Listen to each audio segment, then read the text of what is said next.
বিসমিল্লাহির রহমানির রহিম। আসসালামু আলাইকুম প্রিয় ফেসবুক বন্ধুরা, পরিচিত অপরিচিত, অনেকদিন পর আমি গ্রামে আসলাম। তো আমার আসার ইচ্ছা ছিল হরিপুর, আমি চলে আসি। আপু দাঁড়াও, আপু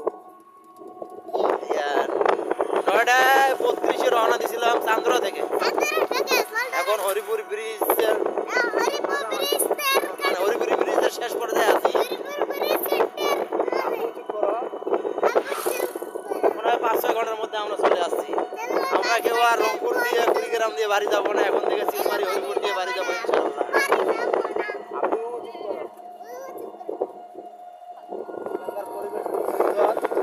তো গ্যাস চলে আসলে চিলমারিটা অনেক উন্নত হবে। মনে করি ও কত সুন্দর ভিউ একটা।